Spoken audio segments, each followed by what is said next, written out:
Good morning, fish keepers. Cam here from the fishroom.co.nz. We've done it. We've made it through another week. We've made it to Friday. It's also a public holiday here in New Zealand, which means that we are closed. The retail shop is closed today, and I'm also taking tomorrow off. So over this weekend, the shop itself will not be open. Apologies to everybody who's going to come in. The online store is obviously still functioning, but yeah, our physical shop is not open today or tomorrow. That is enough dribble. We have a guest sitting in the back. We'll bring our guest on and we will get on with Fanatics Friday Coffee Date. Good morning, good afternoon, Luke. How are you? Not too bad. How are you? Good, thank you. Thank you very much for coming on with us. It's much appreciated. Happy to be here. Thanks for having me. Cool. All right, also, before I forget, John, who normally runs the stream with us, is not here today.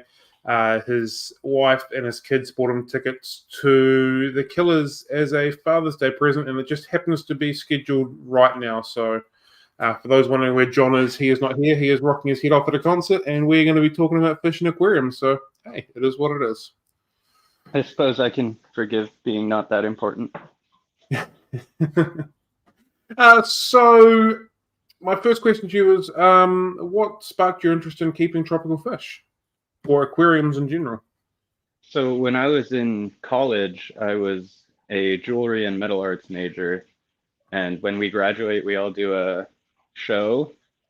And so at the time, I just started doing praying mantises, actually, I kept first. And then I decided to use fish that were native to a specific country to illustrate enclosed populations of humans due to some aspect of U.S. foreign policy. And then I used bronze and copper cast and fabricated stuff to represent U.S. foreign policy in the region.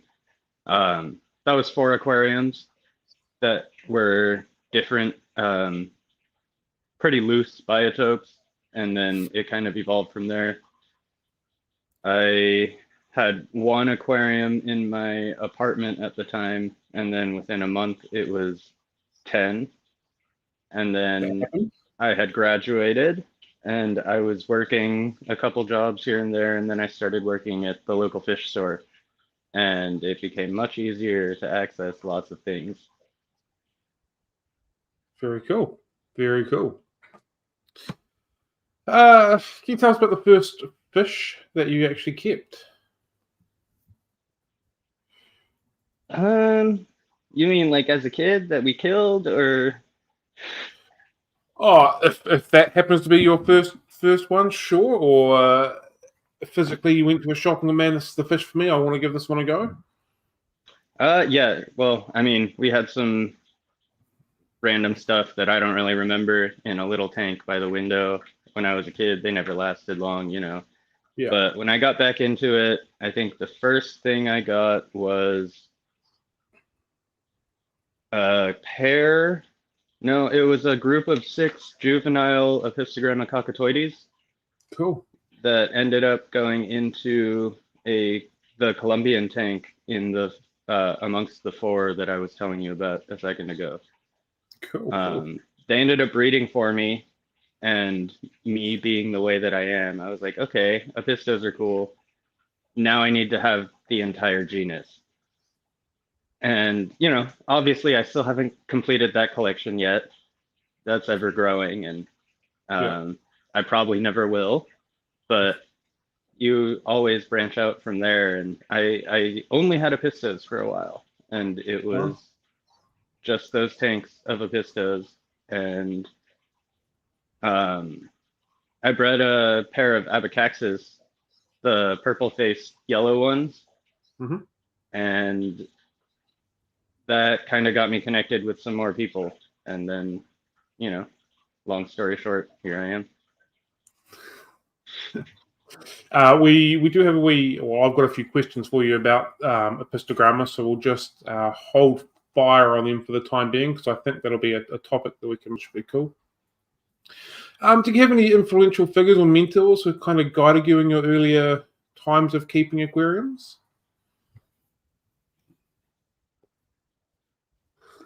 I was on the internet a lot when I first started, and then found YouTube, but I really I enjoyed just researching a species. So I would use like FishBase, Seriously Fish, those normal Mhm, online mhm, resources. mhm. And then um, I wish I had photos of back then, but I just kind of had fun. I used to blow glass a bit in college, so I worked with a friend of mine. We made a big cylinder, put a hole, maybe 4-inch hole on the side of it, and then I did one of those reverse fish tank things, and it kind of Mhm. sat in the bottom, but it was about 2 feet tall, so sitting on the bottom of a 10-gallon, it was still about a foot above the water. Cool. And, things went in there, but it was less successful than I wanted it to be. And it's really hard to clean the algae that grows in there. I have always wondered how that they went for cleaning the algae off the inside of that. It seems like it would be a bit of a nightmare to do it. Yeah, melamine pads work pretty well. I made Hmm. sure that my hand would fit inside the hole, Yeah, yeah. but I still never wanted to do it. Every time I did it, it would be a commitment to rearranging the things that are in there. And I had some stems in there at the time, and they grew okay, but they made the little bubble up on top, so you'd always have to suck the air back out, and Yeah, it was annoying. yeah.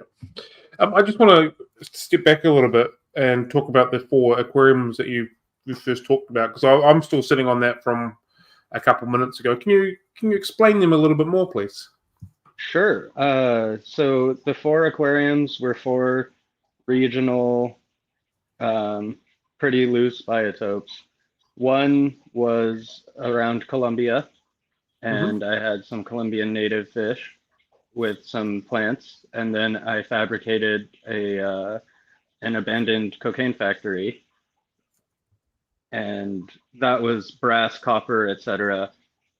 And so that was to represent the hand that we've had in. Uh, Hopefully, your stream doesn't get flagged here.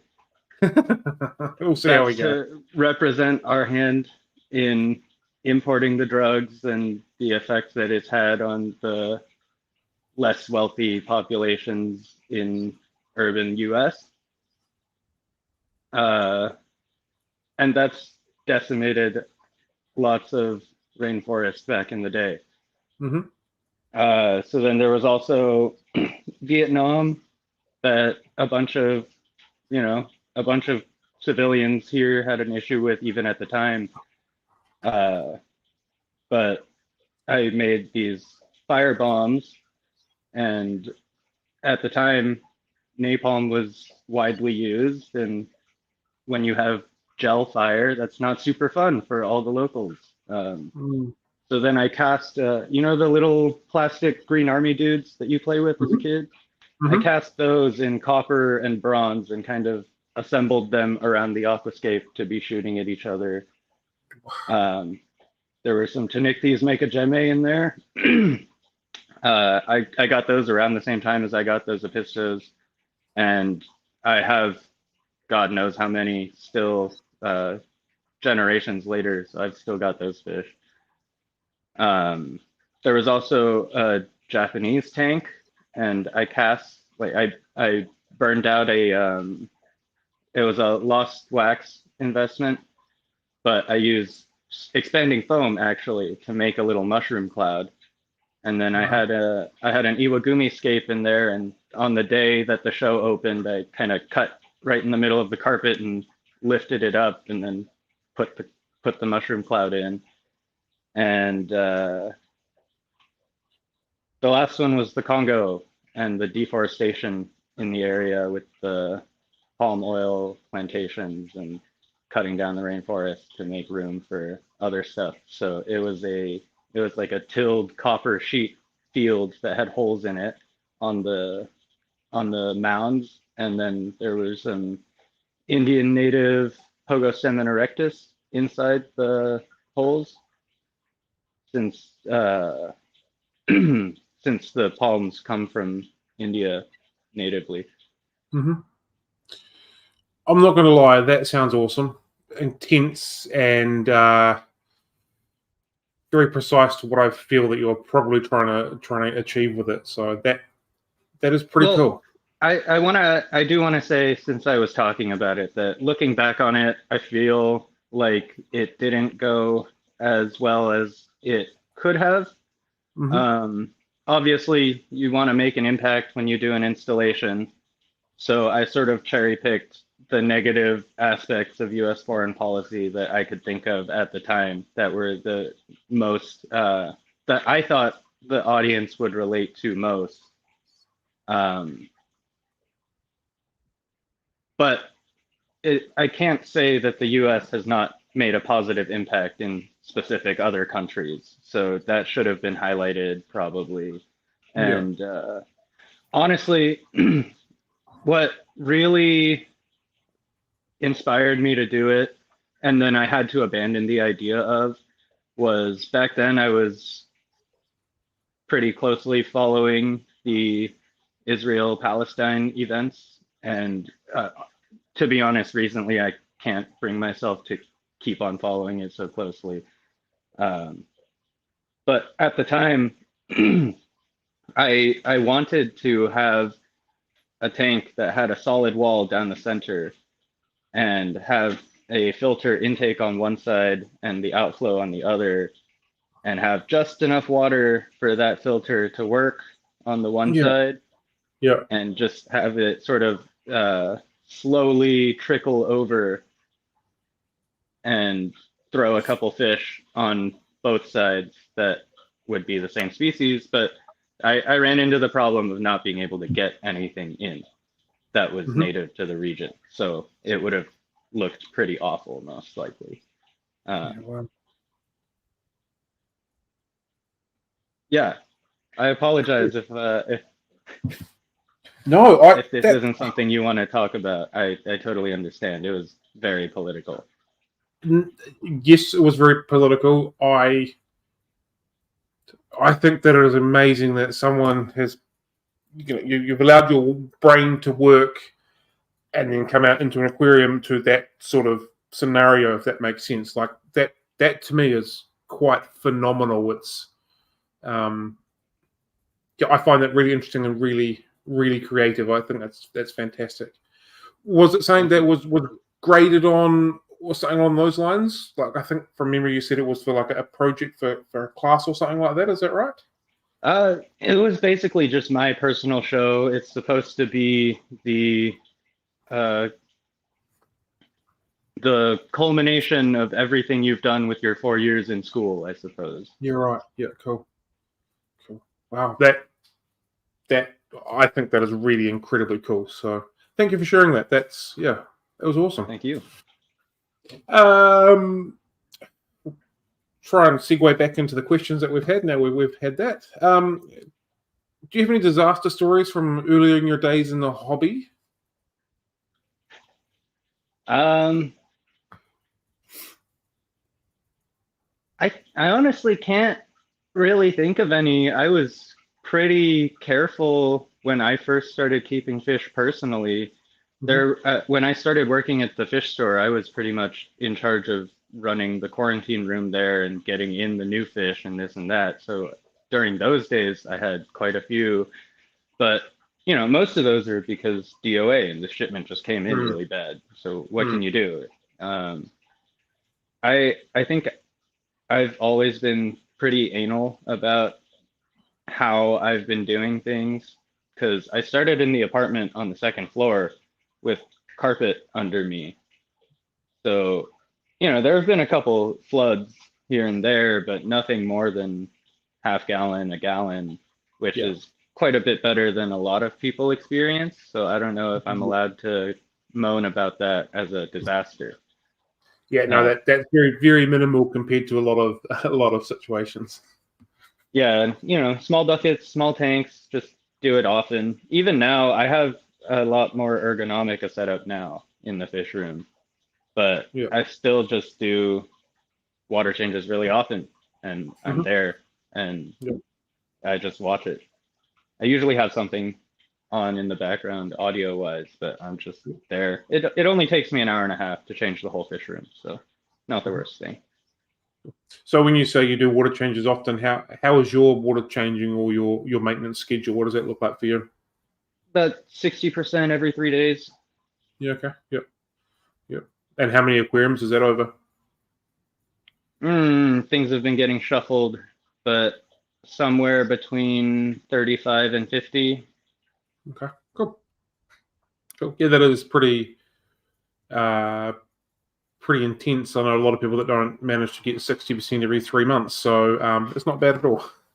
Yeah, well, I mean, I made it easy on myself. I kind of plumbed a drain bucket. It's on a vinyl that I can carry around in the fish room and just drain into those. And then outside, I have a PVC hard plumbing that goes to the orange tree. I have them separate so that I can keep closing the screen door.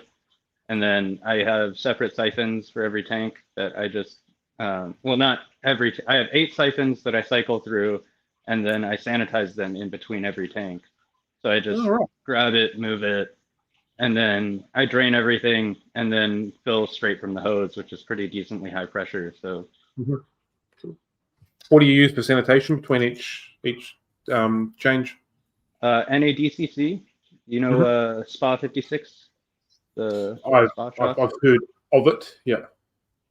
Yeah, a friend of mine told me back when he was playing around with doing tissue cultures that it worked really well and it was pH neutral, so it was a little easier on the plants than bleach. But if it's good enough to tissue culture with, then I feel pretty confident as a sanitizer for me. Yeah, 100% for sure. Cool. Basically, a really strong hot tub solution.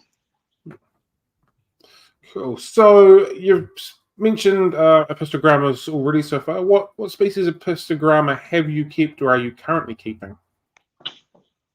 It's a memory test now. Okay, I started with Cockatoides triple reds. Then I got some Borellii. I got Borellii blue and Borellii opal, the 2 strains. Then I got some. Then I got some Agassizii double reds, I think. Then I got those Abaxis. And then I got some, and some of these have left the fish room by now. I'm not really listing those as they leave, but I have the Abaxis, and then after that I got some Biteniata. Cannot remember the collection point now. And then after that, I opened up a little bit and got some Dicrossus filamentosus and maculatus, which are not apistos, but kind of similar. You know, they're little dwarf cichlids. Yeah. And then branched out a little more, got some Nanochromis. So I have Nanochromis splendens and Transvestitus. And then I got some Agassizii Tefe blues. I got some Agassizii blue flames. I got a different wild form of Cockatoides. I got Alacrina D18s. And I believe that's it. This is the first time I think we've spoken to someone who's sort of right into the Apistogramma dwarf cichlid sort of world. Spoke to like corridors and plecos and you know Tetrasnac. This is the first time we've been in the kind of apisto world, which I think is kind of cool because every facet of fish keeping has these people that are just engrossed in this particular family genus of fish, and it's great hearing other people's experiences and times and thoughts and why they're into this specific type of fish. So what's drawing you to the Apistogrammas? Honestly, I got those for the project. That's when I started attending the San Francisco Fish Club at the time, since I was out in that Bay Area, and I was looking for specific stuff. I had this list of potential candidates for the project that I was doing, and the first one that I got was those Apistos. And while I was getting things ready for the show, they had bred, and that excited me. So I just kind of dove in. It really was sort of happen chance. Excellent. We've had a couple of questions on the floor. We'll just bring our first one up here. Favorite plants to grow immersed. I have a huge African water fern, a couple feet tall, coming out of my pond that I absolutely love. So what would your favorite plants to be growing immersed? Do they need to be able to grow submersed? Because Cool. I have a rather extensive houseplant collection too. Okay, so we'll wait for Brenton to get back with that one. And the other one we have is, look, do you keep any Australian native fish? I did have a group of Radnocentris ornatus from Ceres Creek in the tank behind me, but I may or may not have neglected the tank a bit and gassed all of the fish in there. Bugger. It's not ideal. Currently, no, but I am probably going to replace those because I really like the Radnocentris. They're great. Brenton has got back to us with yes, aquarium plants, please. Okay. Anubias is really nice. I have a few variegated ones of those that have really nice expression. And the Bulbitis is really good too. I don't know if you can... Oh, that's not what I wanted. Let's see. So here...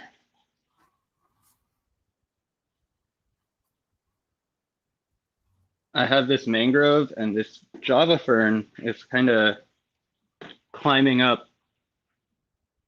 If it will focus towards the back. You can see the rhizome of it is sort of wrapped around the mangrove trunk, and it's growing up out of here. So surprisingly, that's right on the vent of the AC. It's right on the AC vent, and yet it's growing just fine. Cool. So that really surprised me. I've enjoyed that recently. Excellent. Do you have a particular, back to the Apistogrammas. Do you have a favorite species or particular memorable experience with Apistogrammas that you want to share with us?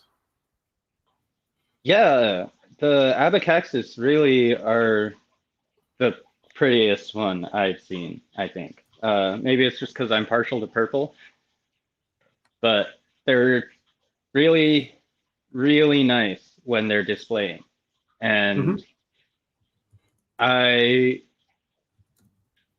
realized at the time that I needed to drop my pH for them to breed, because that's what I had read on the internet. And so I started doing it, and it slowly went down, and they were healthy and happy, and they were breeding. Eggs were fungusing. Eggs were still fungusing, dropped the pH lower and lower, ended up at 3.5. Wow. That is low. Yeah. Luckily, at the time, I didn't have RO, but my tap water was super soft. Yeah. It's a lot harder now, but I do have RO now. If I hadn't had really soft tap water, there's no way that would have happened for me. Yeah. Wow, that's phenomenally low. Yep. Yeah, wow.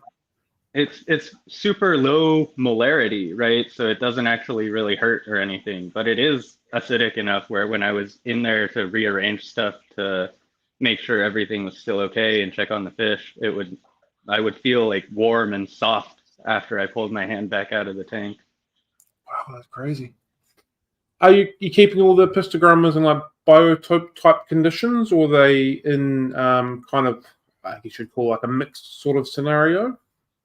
Nowadays they're all in a big all one big system in a recirculating. The sump is maybe 40, and there are 12 cells in the whole system, but 4 tanks total.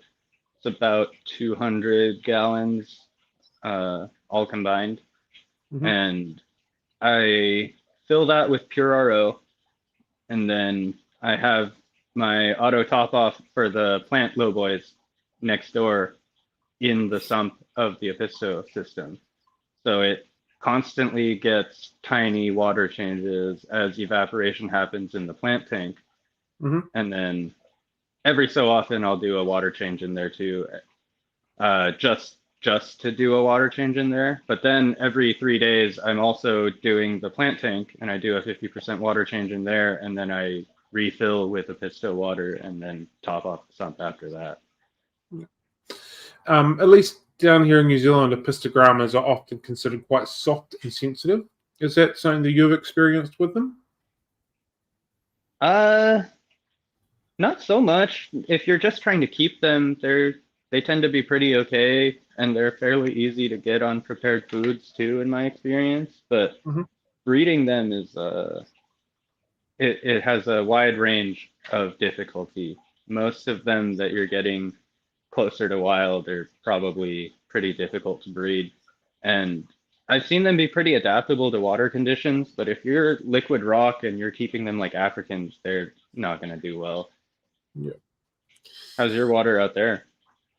We're fairly neutral, kind of for a wide range of stuff. Where I am, unfortunately, we've got nitrates in the water and it's a little bit dirty. But about 100 meters that way, if I was to be renting a building, the water is ridiculously cleaner. So, like, our town breaks into two this way, and I'm on that side. And if I'd gone the other way, then I'd be good to go. But that's okay. Well, if it's just nitrates, you can do the opposite of what I'm doing and have a plant tank that you can change water into a system of, so that they can strip your water before it goes into a fish tank. And then you can refill with your high nitrate water for the plants. They'll eat it up. Yeah, layout of the shop and tap systems, because I've thought about doing things like that, don't quite allow for that sort of movement, unfortunately, the way doors are situated and taps. Fair enough. Yeah, the closest tap to my shop tanks, I've got to drag like a 20-meter hose through the building, so it doesn't quite work, unfortunately. All of these things have gone through my mind. So that's unfortunate, but that is what it is. So yeah. Is there any specific care tips that you've found that keeping Apistogrammas slightly more successful? I wouldn't say so. I think my water here is a little too hard, so I've gone to RO since I moved here, away from the bay. This was about 3 years ago now. I never really had a problem with my tap water either, but I was super anal about water changes back then, and I've just been way too busy to be as anal about it recently, and I'd rather just have the RO. That way, if worst comes to worst and I need to top off with some tap water into that system, it's going to go from 15 to 30 ppm instead of already being at 250 and going up even more from there. Cool. Is there any Apistogramma species that you would love to keep that you currently haven't managed to get your hands on? You've seen somewhere that you just haven't managed to get your fingers with or hands on? That makes me sad all the time, because we tend to be the last ones to get the nice new Apistos over here. I can assure you, you are not the last ones. We are the last ones. Fair enough. There's a list of Point fish that we taken. can keep, and if it's not on the list, we can't have it. So I can assure you that we are the ones that suffer with that one. Of the ones that do regularly get them, we are close to the end of the line, because in general, our keepers tend to want lower prices. And when something is brand new and never seen before in the hobby, it's the people that are willing to pay the high prices and then ship them to them. Because it doesn't really matter when you're exporting a wild fish where you're shipping it to, right? It's just going to go to the highest bidder and they're going to pay the shipping. So in my experience, most of the really nice things go to some Japanese folks and some German folks and probably some other European folks. And then eventually when they've got a stock of them and they're breeding and they're, F2s or 3s, then we start seeing them over here on lists available for purchase. There are a few people that have friends that can get some wild stuff, and it is exciting sometimes, but I would say most of the new things that I see on Instagram, for example, are coming from Japan and Germany. Mm-hmm. I find talking to people in different parts of the world regarding the different parts of the hobby so intriguing, and just the way that you've kind of described different sort of fish keeping over there to what we have here. And I'm just envisioning, people with just these immaculate 200 tank fish rooms with just single species of fish all the way through. And I need this as a full collecting type point of view. And over here in New Zealand, people do that, but it always seems a little bit more eclectic and a little bit more, I've got some of this and some of that. And nothing's kind of uniform, if that sort of makes sense. So I always find it really interesting hearing other people discuss different ways of fish keeping around the world. Believe me, I'd love to have a fish room that had 200 tanks and probably some high school kid to take care of it and change all the water for me at that point too. Yeah. I would love to have that kind of a thing and have the ability to collect everything, but I don't. I'm also not super rich, which if I was, I'd definitely be doing that. But I have this guy, which I do like to show off. This 50-gallon is my way of doing that.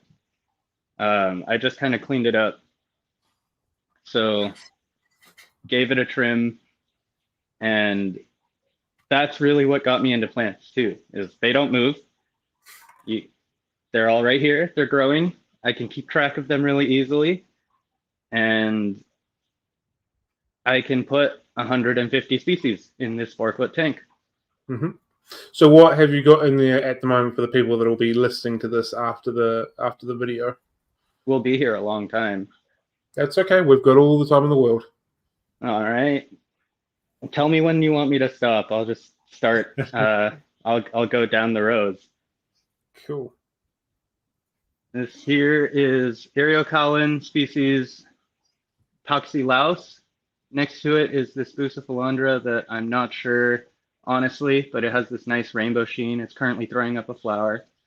This is a Simolus species, not 100% sure what it is either, but it has an affinity to Abractiatus.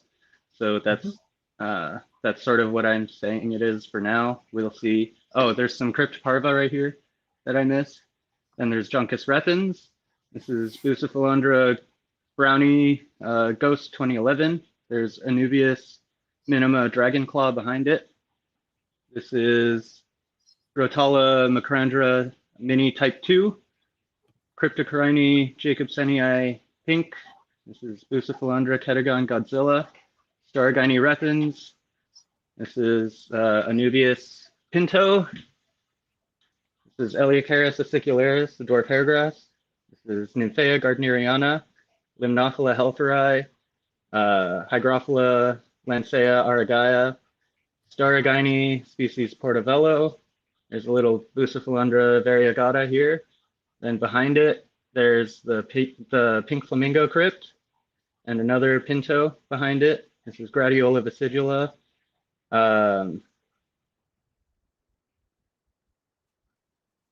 Hygro triflora, I believe, but I may be wrong there.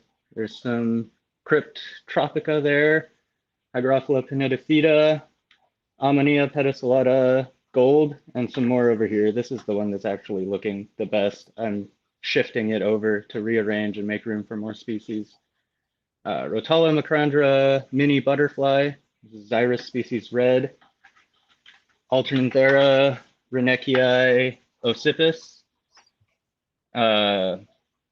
Myaka species Santarum red, Rotella indica here, Tonina fluviatilis, Limnophila species Bellem. I'm gonna have to replace this guy. I think I hit it too hard. This is Ludwigia sphaerocarpa mini, and I've got more in the low boy that I can put back in. Merdania anglesii here, Hygrophila odora here, Crypt affinis metallic red. This is Loganandra meboldii pink cross silver powder. There's Marsilia crenata, that little clover down there. Ludwigia arcuata, Ludwigia repens cross glandulosa. There's Ludwigia species Metagrosso. This is Eriocolin species Vietnam. Rotella macrandra kochi. There's Myaka species, can't remember. Down there's Crypt rosanervig, that's Crypt cordata rosanervig. Here's some more of that Simolis that I'm moving towards the back there. Let's see, there's Pogostemon sampsonii with the big leaves. This is Rotella species Nanjinshan with the narrow leaves here. There's Rotella macrandra mini type 4. Rotella species Bangladesh behind it. This is the sword is Echinodorus sukarno. It's actually throwing up a big flower here too. Rotella botsii behind it. This is Bacopa. There's Salzmanii on the left with the rounder leaves, and Caroliniana colorata on the right. And there's Limnophila repens. There's Ludwigia inclinata cuba. A baby Crypt rosanervig here. There's Eriocolin species Goyash. This is Helanthium vesuvius, the corkscrewy guy.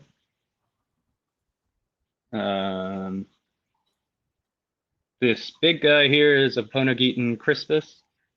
I've had that since this was actually originally the Vietnam display tank for the show, and I've actually had that in there since I did that show. It was 6 years ago now. Oh, wow. As we've been running through your plants, we had a comment from one of the viewers who basically said that your one tank probably has more species in it than we're able to get in the whole of New Zealand, which I think is a roundabout fear. I hope not. I'd love for you to have more. More has been coming recently with tissue culture, but we're severely lacking. There's definitely some in there that I'm 99% sure we've got, but most of them we don't. Yeah, a lot of them are more common. I've kind of just, this tank I've been like throwing every single new species in that I get little by little until it has kind of amalgamated into this. I'm about halfway through. I'm happy to stop if you'd like. Is that like a plant farm for you for future projects, or is that just one that you like to grow plants in? No, this is just a display that I have, and every time I trim it, I put the top back in and I toss the bottom in the trash. Yeah, okay, cool. We've had I can show you the farm if you'd like. Cool. Yep, go for gold. We'll just continue with the questions while we're walking around. Someone has said, is there a soft G in the word Ludwigia? I thought there was a hard G. How do you pronounce Ludwigia? I say Ludwigia, but that typically is because it's just easier. It's faster to say. I don't think there's a right way or a wrong way. It's just preference.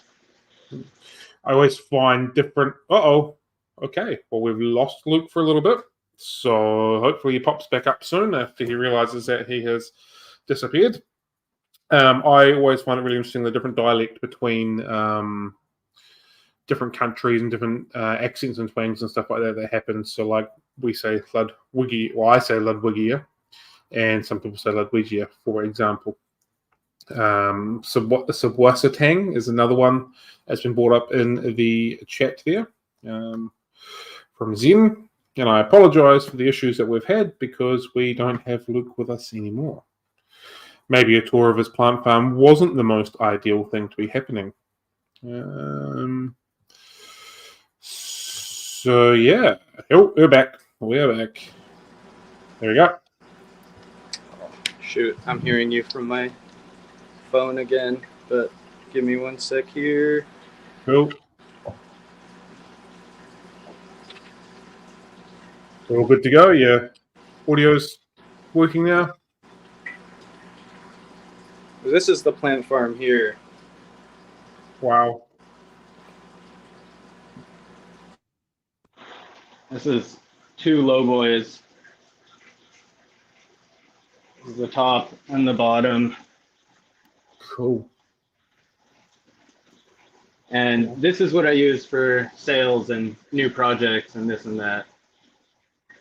So the other tank, I have to restrict all the plants' growth so that I can keep on having more and more species. This one, I kind of set a pot aside and it gets to grow all in that one. And I can trim it or I can pull it or whatever.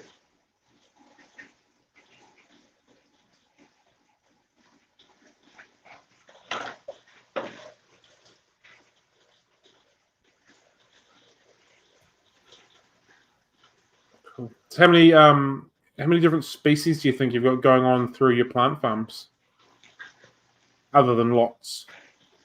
I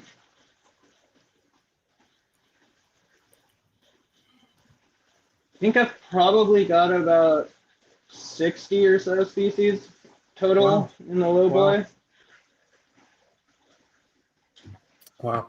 We've had a couple of... It's less than the tank outside, definitely, but they take more space. We've had a couple more questions come through.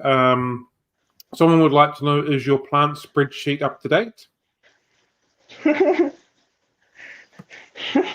Hey, fuck you, man. Get out of here. Go home. Oh, there's your answer. And the next question is, what is your favorite substrate? The cheapest one. Fair enough. This farm, actually, since I need to be able to swap out pots and this and that, up top actually is the main. Since all of these are in pots and I have a bunch more pots, I need to be able to take it out and replace it. So that's whatever I've got on hand, but usually it's pea pebbles from Home Depot. Cool. I fertilize a lot and pretty often, so there's no real need for a super active substrate. So how did you get into live plants and aquascaping? I just had access. Another serendipitous thing that I dove into and that I found a pretty big love for. When I started working at the fish store, that store was the store that had a lot of plants.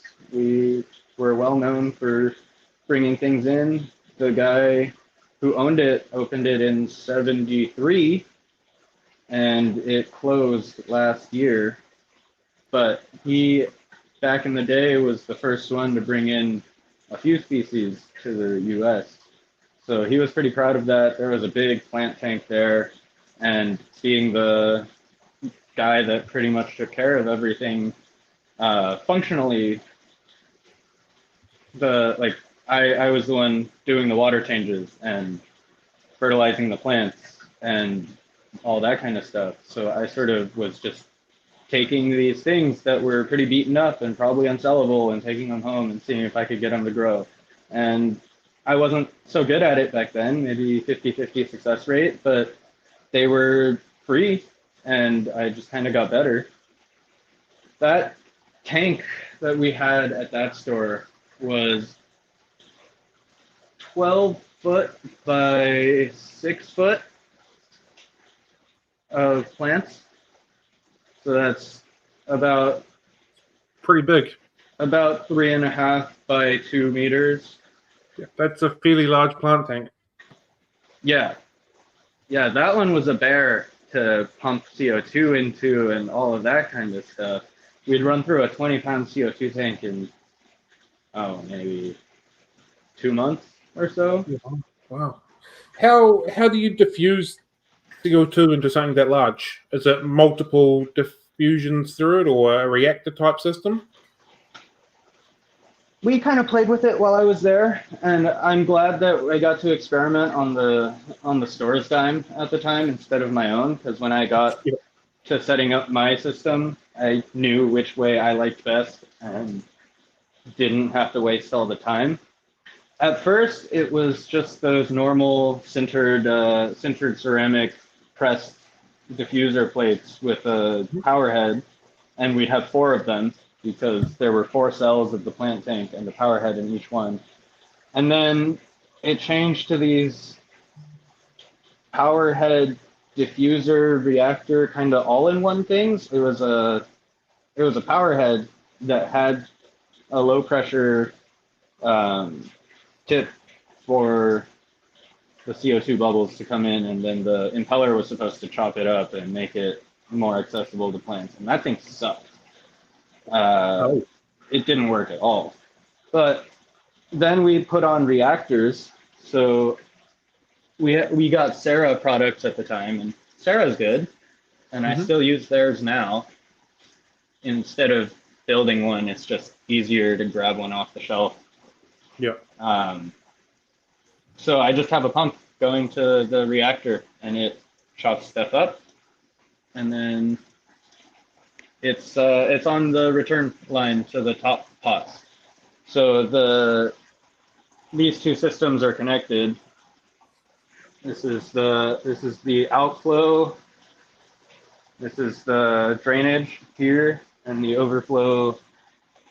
Not sure if you can see the bubbles. That's where the water's coming back down. Mm-hmm.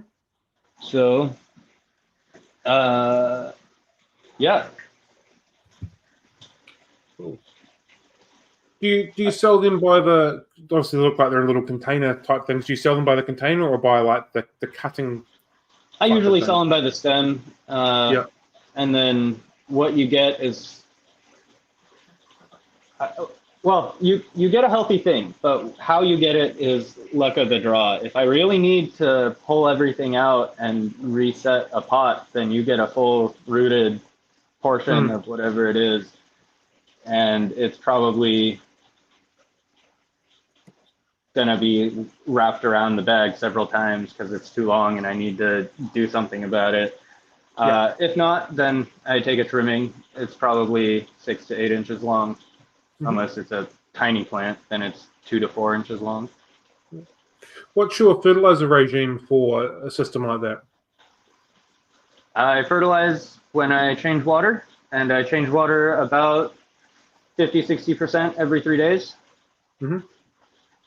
It's more so habit than anything else. I don't really want the GH and KH to keep on continuously going up, so I'm changing it out. But I just dump fertilizer in. My friend did it. You might be gone again. Makes a difference for a change. It's not me with having technical difficulties, which is nice because we normally have me with technical difficulties on a Friday, but we don't today. Hopefully he will come back sooner or later. So you're stuck with me again. I hope we're enjoying this. I'm finding this very intriguing. Again, if you've got any more questions for Luke, please feel free to drop them into the comments down below, and we will continue to get back to them as we possibly can. I haven't brought it up yet, but here we go. I'm not going to bring it up yet either. Cool, you're back. Yeah, I am back. I got a call. Sorry. All right, cool. Yeah. So, what do you use? Like dry salts for your fertilization, or a liquid, or is a particular brand that you like to use? How does that work for you? So when I was still working at the store, a friend of mine started getting annoyed by the CChem regimen that we were doing with the 8 bottles and this and that. So he started making his own, and now he sells it. And from the beginning, I've been kind of testing and giving him feedback and telling him that I need special this or that thing. Give me no GH buffers, or don't give me this or whatever. But it's called Hector's Everything, and I use RO in these tanks, and it works pretty good. It has the buffers in it, so it'll take my 0 water to about 3 to 4 degrees GH and 1 to 1.5 KH, and then it's all the nutrients too. Cool. We've had a comment from the viewers. Someone has said, Luke, didn't you get your 5G implants, as you have dropped off a couple times? Yeah, okay, cool.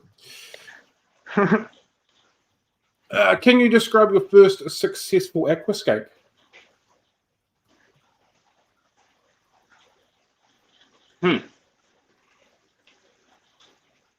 Well, I think it may be presumptuous to call my projects scapes, since they were the first tanks I'd set up, and they weren't particularly amazing as far as scapes go. But as a display, I would say that they were fairly successful. In terms of actually executing a scape, I think the first one that I thought looked good was a display that we had in the shop at the time. It was a little shallow 10-gallon rimless. We did banjo cats in there, which surprisingly didn't tear everything up. And then there were some endlers of some sort in there. Cool. And then, yeah, I think the most successful scape I've had was probably a little cube that had, it was dragonstone and some sand, had a lot of species in it. That one I submitted to AGA in 2022, I think it was. Didn't really win anything or whatnot, but it was there. What do you enjoy the most about sort of aquascaping and setting up planted aquariums?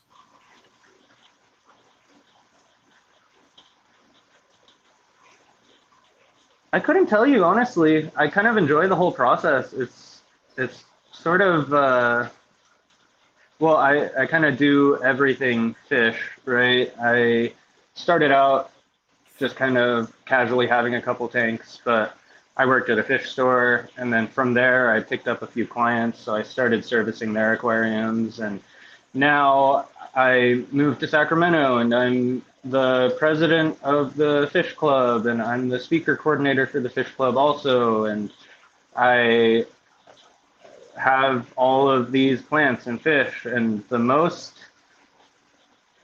peaceful thing about any of it is the scaping, because nowadays there are enough tanks and enough plants where obviously like, oh, I don't want to do this, and that happens all the time. But when I finally sit down to do a scape and the day gets away from me, and suddenly it's 4 a.m. and I'm putting the final touches on some hardscape, and I'm like, oh, where did the time go? But I didn't notice it. And it feels like any other task that I do, I am in a rush. I got to get this done, so I got to get to the next thing and the next thing. And scaping is the only thing that I really do that can pause all of that. Nice, very cool. You've segued couple of times. Well, you've mentioned a couple of things that we can segue into as they're on my wee list of things to talk about. You run yourself a maintenance and servicing company. How's that come about for you?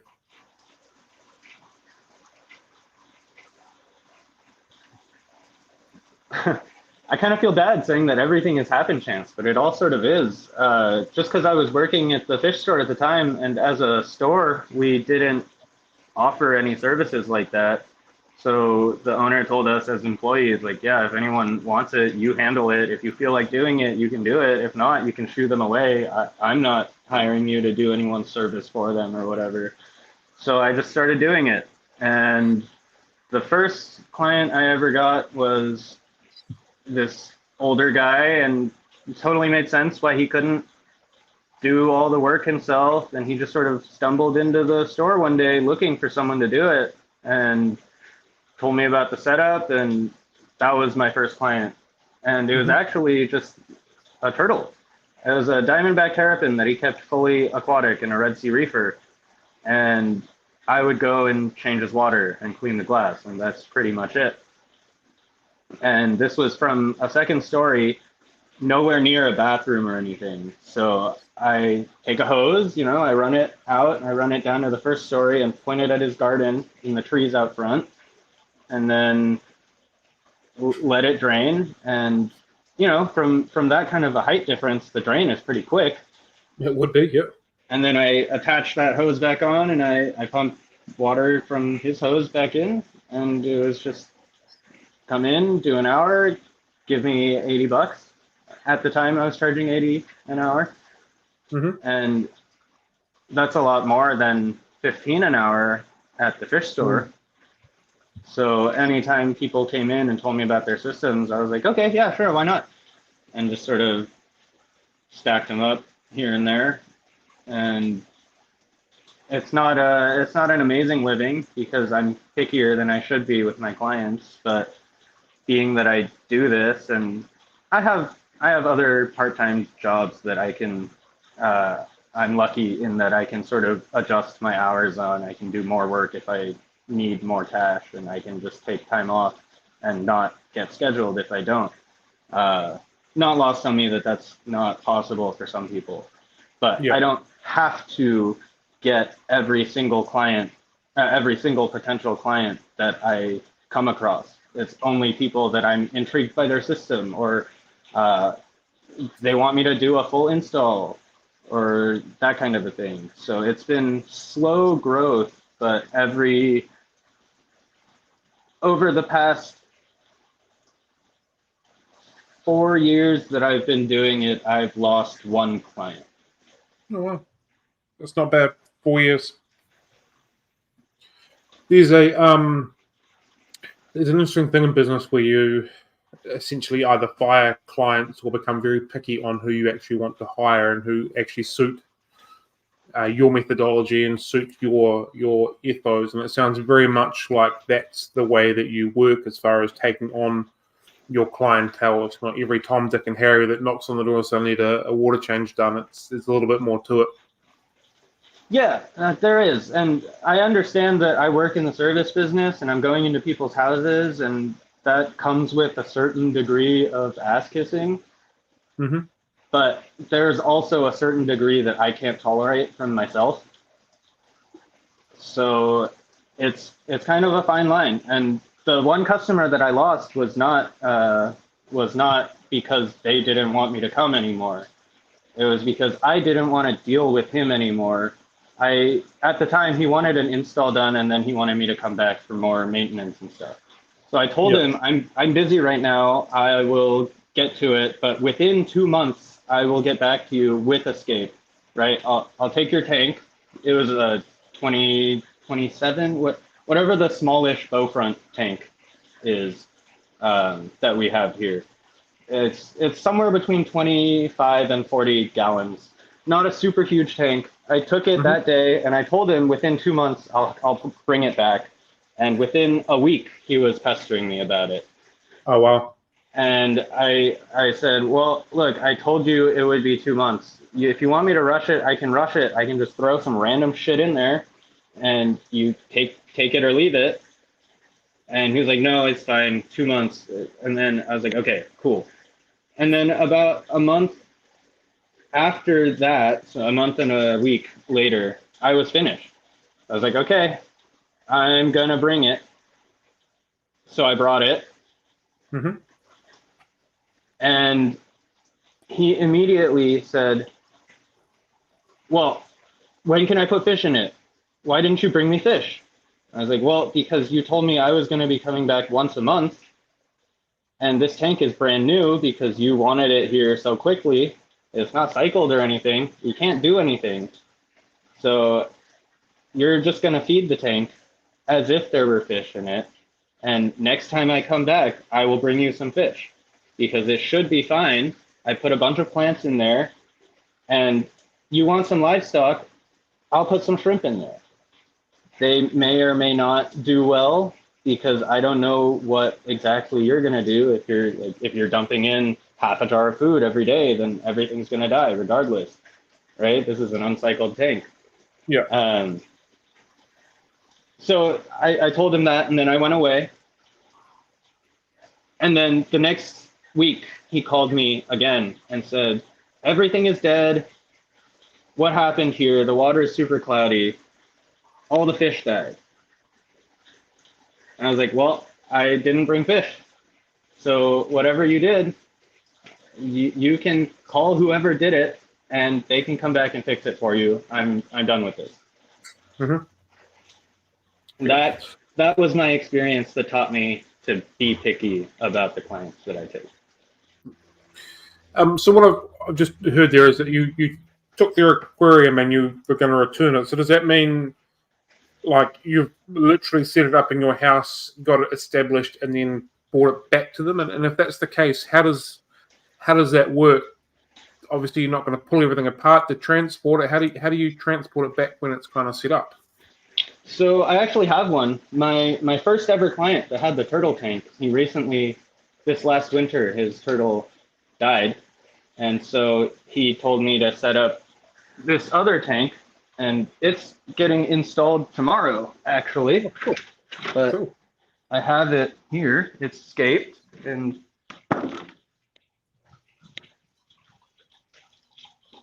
the misting line sort of fell. If anyone was at Findig, you may have seen it. So pretend that misting line is not there, but this guy here is paludarium. We're doing some Geosarma crabs in here, and I hardscaped it. The big rocks up in this region here and this island here are all siliconed and then pond and stone foamed, expanding foamed into place. And then everything below is sort of softer, and there are some river rocks.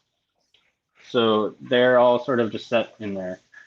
And I bring an extra guy so that we can lift the whole thing while it's scaped, because even drained, this thing is probably 150 pounds or so. Yeah. Bring an extra guy. I have these suction cups that stick on, and then you pump the air out of, and then you just kind of manhandle it in. Is that a common methodology to have someone set the tank up and bring it in full like that, or are they normally set up on site? Like I've never really heard of that before, and it's very intriguing. Because I'm mostly working with people in their houses, I don't really feel like spending the 8 to 12 hours it takes me to set up a tank in their house. Yeah. And there are some tanks where it's not really avoidable, but anything below 50 gallons or so, I prefer to take it home, and I bill it as I work on it. But it's much easier for me to work on it for an hour and then go and do whatever else that I need to and then come back to it, as opposed to spending a solid chunk of time inside someone else's house. Yeah. do you find during the transport, like the escapes get sort of shaken around a little bit and misplaced to an extent, or are they all pretty, excuse my pun, rock solid and don't move too far? Well, you can see here the extent to which it gets shaken up, actually, because I just moved it to and from Findig. If you look closely at this guy, for example, some of those roots are exposed, some of the aquasoil kind of shifted around. Yeah. And there's a couple roots right here. And there's one plant here that got uprooted. And that's about the extent of it. It's not bad. That's not bad at all. When it's fully drained, it helps. If it's a long drive, like tomorrow, the install is about a 2-hour drive away. Yeah. So if that's the case, then it needs to get misted while it's in transit. So I can either pull over if it's small enough where I can do it myself, or I have my assistant kind of turn around and just give it a spritz real quick, make sure nothing really dries out. And yeah, when you drain the tank fully, all the aquasoil kind of locks it into place, and it works surprisingly well. The thing that shuffled everything around is that someone hit the brakes really hard in front of me. So I had to hit the brakes behind him, and the river rocks kind of came forward. But it's a little bit disturbed. When I first set it up, it was a smooth substrate line. And you can kind of see, like right here, there's a little, and right here, there's a little. But that's about all the amount that the aquascape, or that the aquasoil moved around. And those are from those are from the river rocks kind of whipping around and landing there. So it really, it's a lot easier than a lot of people think. Yeah. That's really intriguing. And I'm assuming that once you get into place, you'll just sort of touch it up and tidy the bits up that isn't quite where it was to get it back to where you wanted it to be. Yeah, definitely. There's always maybe 15 minutes to half an hour of doing a manicure while it's on site. Yeah. These leaves kind of don't look so hot, and just snip them off real quick, or throw this rock back into place. But it never takes super long. I've never had escape just completely fall apart on me in transit before. That is so incredibly intriguing. Like I've never ever considered that would be a way of setting up an escape in somebody's house or office or wherever it's going to go, as having it set up in a back room per se before the fact and moving it into place set up. That's really cool. Yeah, I attribute my success in that regard to watching enough aquascaping videos and realizing that all these people that are big aquascapers are using probably a 2-to-1 ratio of rocks to glue, like the epoxy that they use to stick the rocks together. A lot of those people are really slathering that on there to make sure that everything is secure. And sometimes those scapes have to move. So if they can do it, I have to be able to figure out some way to do it. Yeah, for sure. And little pieces, the cigarette filter and liquid super glue trick that sets really fast, and then after you do that, you can kind of glob some more epoxy if necessary around it to make it stronger. Or expanding foam is super sticky, much stickier than silicone when it first comes out of the can. So it really keeps a lot of things in place.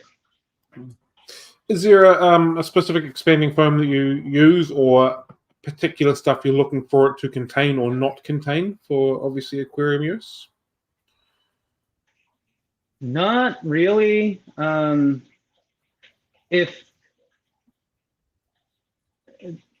Granted, I couldn't tell you what the result would be over multiple years, because I don't think I've had any foam structures that have lived in a tank for longer than 2. But up to 2 years, it's totally fine. All of my fish were healthy and plants were healthy and all that. maybe as it breaks down, there are some harmful things, or maybe there are little bits that a fish could potentially eat, but I don't think I can necessarily speak to that. In terms of setting it up, if you can afford it, I like the Pond and Stone expanding foam because it's black, and there is a bit of a tweak in the formula where it's more made for constant water to be running over it, but I don't think it makes that much of a difference, to be honest. Mostly I just prefer the black. It is 3 to 4 times the price of the yellow stuff, but if you can afford it and you don't want to spend time, like you can't really see any expanding foam here, but I didn't mask it at all. It's all just exposed expanding foam if it's there. But it's kind of rock colored, and with water going over it, it is sort of hidden. Whereas with the yellow stuff, you have to make sure you rub the silicone on all the pieces of it after you carve it, after it's set, and then dab the sand on. And then if you miss a spot, then you have to silicone doesn't like to stick to itself after it's dried, so a lot of the time you like patch it and then you put the sand back on it when you do the patch job, and then you run the thing, and then 3 months later that little button pops off, and then you have a piece of exposed foam under it. And it works just fine. It didn't kill any of my fish or anything, but it's probably, well, if you count the time that you have to wait for the silicone to cure, that 24 to 48 hours, then it's got to be at least 10 times the time commitment if you use the yellow stuff. Yeah. We've had another question from the floor. Have you tried the plastic beads that become moldable in warm water? Those things suck. They're the worst. I didn't even know they existed. It's probably another thing that's not over here. So, if I'm not mistaken, it's more of a thing with the reefers than it is with the freshwater people. The epoxy putty in general is more of a thing with the reefers than it is with the freshwater people.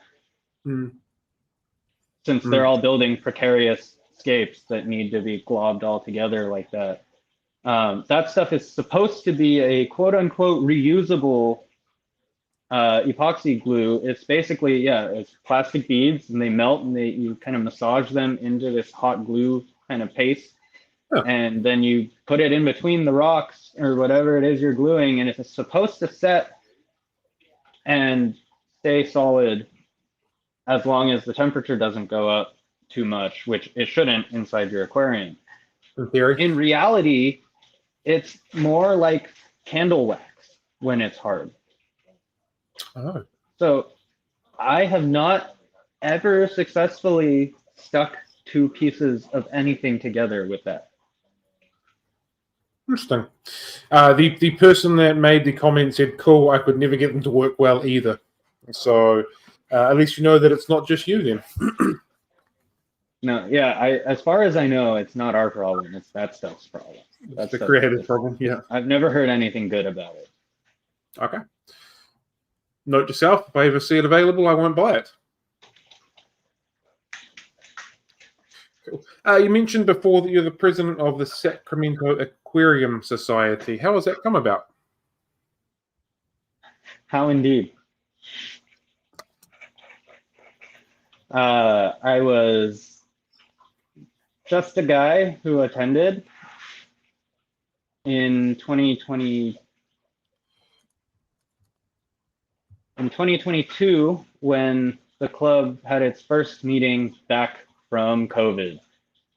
I was just a guy, and I showed up. I had recently moved to Sacramento, and just sort of attended. And they were having some trouble filling up board spots at the time.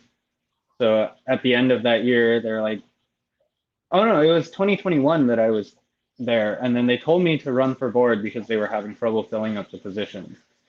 But I ended up not, and just sort of attended the club again. The next year, they again had some trouble filling in the positions. And one of the old lifetime members of the club who was the president at the time and did not want to be again, spoke to me and another friend of mine who were both just members of the club. And long story short, he became president and I became vice president. Mhm. And the month before the vote was happening for us to be president, vice president, we ended up in Portland for their second Fishtoberfest event, which is analogous to our Findig that we just had, but it's up about a 9-hour drive north of me. And after we got back, we said, okay, yeah, we can, like, we'll be on the board, but the thing that we want to make happen is a convention down here from us. And we did. It happened. And it was our first time doing it. The club has actually thrown the Findig long ago, but the last one prior to us reviving it last year was in 2008. So we got it all done, fighting everyone else along the way because they were worried that this event was going to bankrupt us and a repeat of what happened in 2008 would happen. It would be bad. The club would lose a bunch of money. But we got it done. And a lot of the arguments around that kind of burned him out. And me too. But he got really fed up with it all and he left. No longer on the board at all. And so when the time came, they were like, why don't you be president? Like, you guys did pretty good this year. We made money at the convention and we made money this whole year overall. Like, you should just do it. So I was like, I guess if nobody else steps up, I guess I will do it. I really think that it should probably be someone who has been around longer in the club, and B, has more time in their daily lives to be dealing with all of this. But if no one else is going to do it, I'll do it. And no one else did it, so I did it. Fair and enough. My friend Nico, who was the other, who was not the friend mentioned earlier, but was also a pivotal driving force behind making the Findig successful last year. So the two of us that I mentioned before came up with the idea, and then Nico essentially coordinated it all from there. And we handled our tasks, but Nico was overarching, coordinating the event itself. And because that went well, they asked him to be vice president. So I kind of run the board meetings and do the day-to-day. And I'm also the speaker coordinator, so I'm the one arranging the speakers to come to give the lectures that we have at the meeting every month. So I would say I do more than he does in the day-to-day of the club. But for Findig, he was still the coordinator this year and was in charge of the entire thing. And this year, the entire team, the board, and some people who weren't even on the board that volunteered really were very helpful. There was a much smoother planning process as well as everything else than last year. So grateful to everyone for having helped out. Do you guys have a guest speaker come into your meetings once a month? Is that what you were saying? Yep. Cool. I'm assuming they're people that are from outside of the club. Are they from different states or different parts of the country, or how does that sort of work? We don't have that kind of thing down here.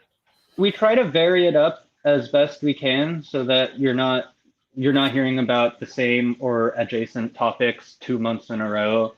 Mm-hmm. But we just sort of talk to people that have interesting things to say regarding the fish hobby, and we bring them in. They come from all over the place. There are some. We're blessed in our club that we have several people that are doctors in the field of fish. Yeah. So Dr. Eric Thomas as well as Dr. Ron Coleman are both active members of our club, and Yeah, cool. Dr. Eric Thomas does a lot of work with plecos as well as cories. He's fairly well known, and Dr. Ron Coleman runs a cichlid research facility. He's fairly well known. So we have people that are very qualified that can take over and give a talk if somebody cancels or a family emergency, or I just couldn't find someone. Life happens, sort of thing. Yeah, and then typically we will share speakers with the San Francisco Aquarium Society, which is about a 2-hour drive away. They meet on the first Friday of every month, and we meet on the first Saturday of every month. So most of the time it works out fairly well that they have their speaker fly into San Francisco, and I'm in the area servicing clients all day. And then I go to their meeting at night, pick up the speaker, bring him back to the hotel in Sacramento, pick him up the next morning and take him to our meeting. And then they fly out of Sacramento that night. And that way we're able to share the plane tickets. So we have a bit wider radius. That's an option to us to bring speakers to, or to bring speakers from.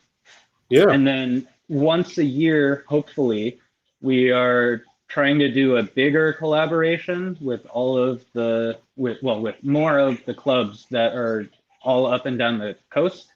So last September, we had Andreas Tanke, who came from Germany and gave a talk to 9 different clubs, which without everybody having pitched in, it would have been quite a bit more difficult to get him a plane ticket all the way from over there, and how to arrange his hotel and this and that. So the pooling money to get the plane ticket to be cheaper was the main thing, the main success there. And for next year, we are, so we've already got our schedule filled for this year, and he was a little busy this year also. So we are talking to Dr. Leandro Souza for next year at some time. Yep, awesome. Cool.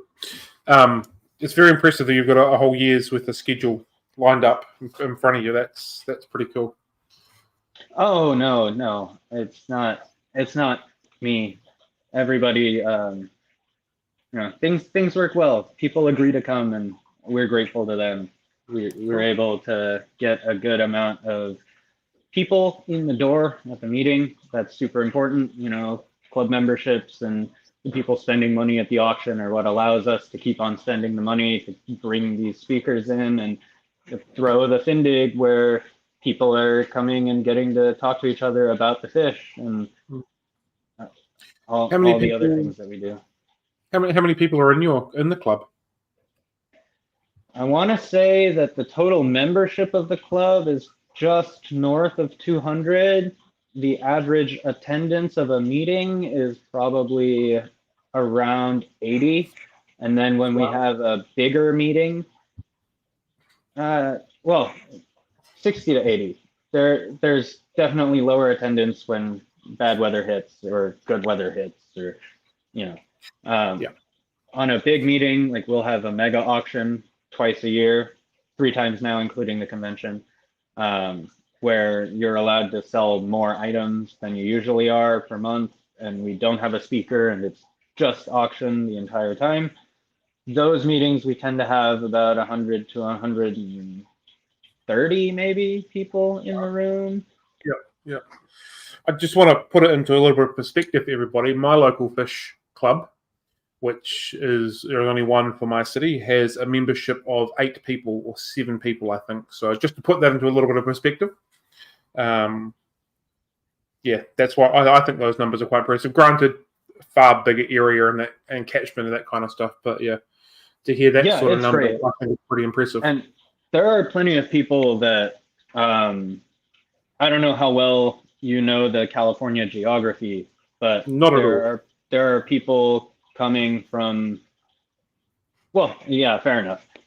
There are people that drive into monthly meetings that are coming from 2 to 3 hours away, and we get a good number of people in the door, and we're lucky that this actually seems to be a pretty big hub of fish keepers. There really are a lot of people around that are enthusiastic about it. Yeah, it's really cool. Very cool indeed. Right. Let's just get back to where I was. I've been kind of engrossed in this conversation about clubs. Do you feel that the club scene is growing or decreasing where you are? I think that in general, the hobby is probably seeing a downturn. I'd wager that's the case for a lot of places right now, since our economy has kind of slowed down. And obviously, the first things to go when you need to feed yourself still are going to be the aquariums that are unnecessary cost. Yeah. Right. So I think there has definitely been a downturn in the hobby, but the people that are coming to the meetings, which we have been getting still new members, and most of the people renew. So our numbers have been slowly and steadily increasing. But it used to be a lot of people that would come with a big fish room, you know. We have people that have detached buildings that are 2,000 square feet for their fish. Wow. And those are old timers that have been around in the club for a while, right? But there are all these new people that are coming in the club who are younger, and that's awesome because that's how the hobby is going to continue forward.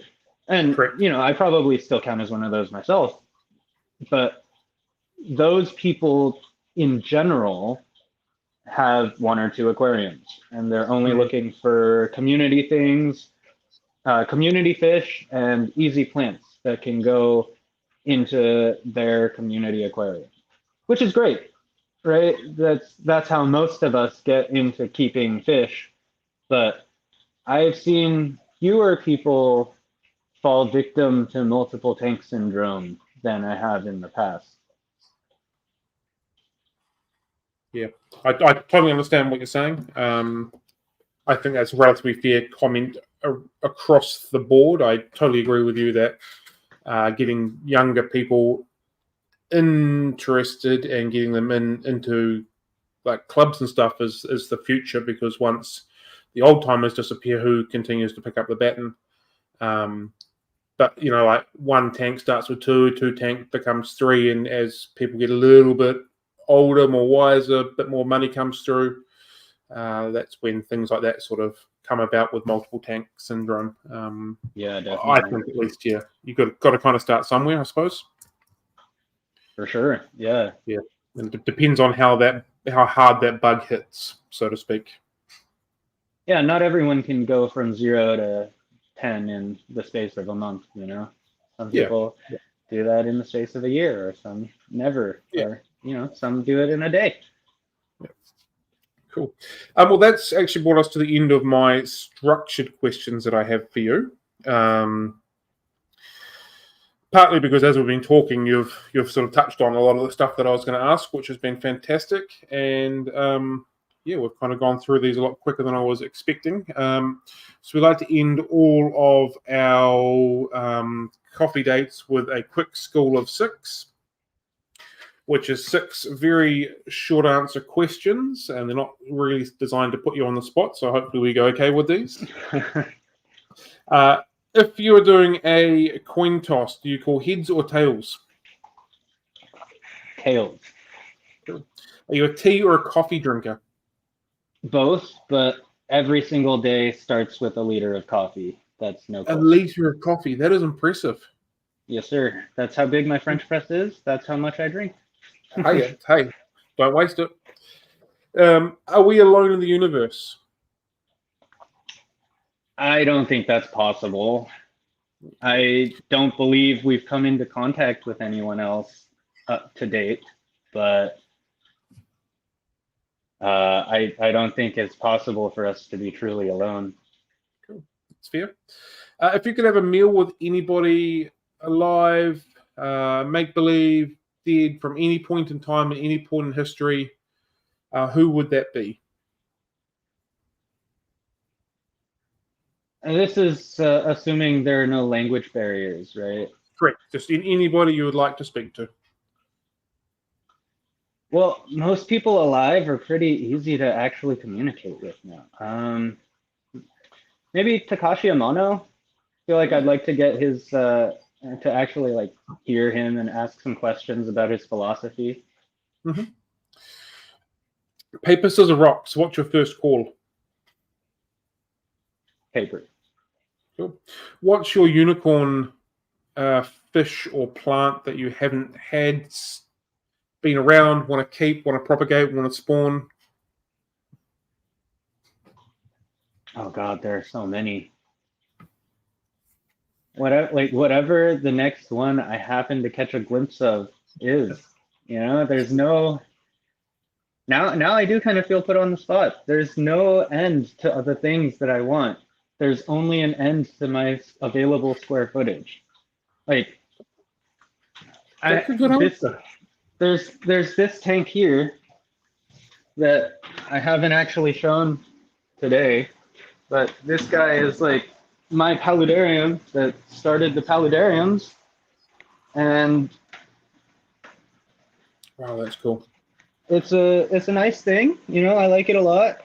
This is a 24-inch by 18 by 18 Exoterra, and then it wasn't big enough, so I added an acrylic topper to it to add another 18 inches of height, and this thing has all the orchids and stuff, and there's a Monstera dubia up there, and this is the Philodendron squamiferum with the fuzzy petioles, and there's just random, like... Oh, dropped off again. Hopefully he pops back on again in a short second. If not, that'll basically be the end of what we've got. I hope you have enjoyed this, and I hope he does come back, because that was ridiculously cool. I've never been so much into the paludariums, but I can absolutely enjoy a quality one like that when I see them, and that is definitely quality. We'll try and get to the comment you've left, Koro, on recommending investing in one area. Luke is back. Cool. I've had lots of issues with this today. Yeah, appearing that way. But yeah, this guy here is just endless collection of stuff. I couldn't tell you how much in the past year or so.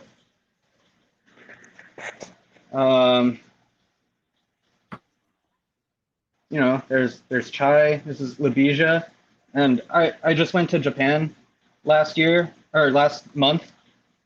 Mm-hmm. This month, actually, a couple weeks ago, I got back, and while I was there, I couldn't help myself, and I got some plants, and then I had the entire headache to deal with surrounding that, with the USDA permitting and the phyto and all of that stuff. But if anybody is curious, you are allowed to bring up to 12 plants without having to pay for an import permit or anything like that.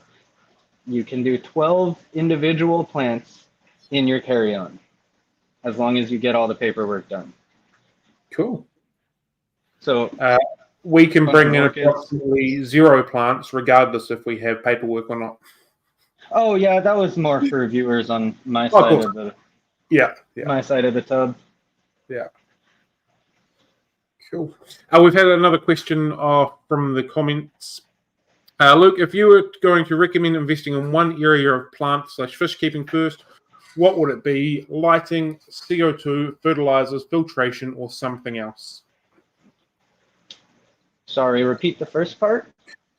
If you were going to recommend investing in one area of plant or fish keeping first, what would it be? Investing. CO2. That's the thing that is gonna.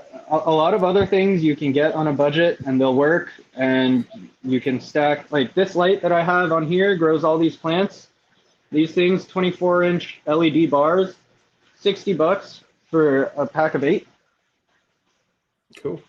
There are a lot of things you can get on a budget, but if you get a cheap CO2 regulator, I say if you want to do CO2, dive in, spend the money, get a regulator and a pressurized tank. People offer solutions like the citric acid baking soda or the yeast or whatever. None of them work consistently well. You're going to be frustrated, and then you're going to think, oh, CO2 sucks. It's not worth it. I'm getting better growth in low tech. But you get the right regulator, you fully set up your CO2 so that it's actually consistent. And it, however works better for you, right? I've seen equally successful tanks that are just purely run on a timer, counting bubbles per second.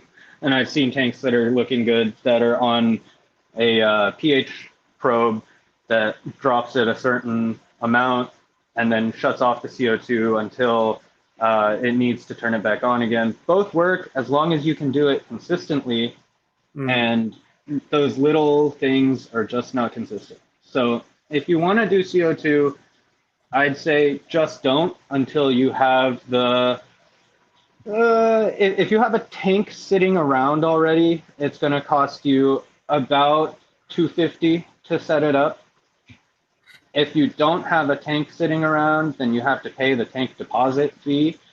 Then it'll cost you about $450 to set it up, depending on how big of a tank you get. But the next time you go back with a tank, you're not going to get charged a tank deposit fee.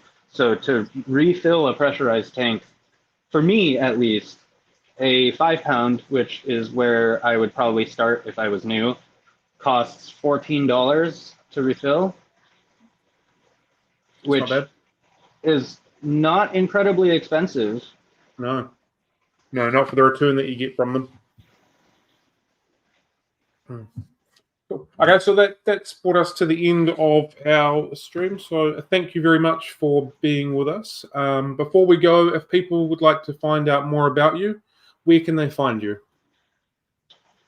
Probably on Instagram. I don't really post much elsewhere, and to be honest, I don't really post much on Instagram either. I think you were complaining about that earlier, Cam. Yeah. Trying to find information on you was not the easiest thing that I've done ever. We'll put it that way.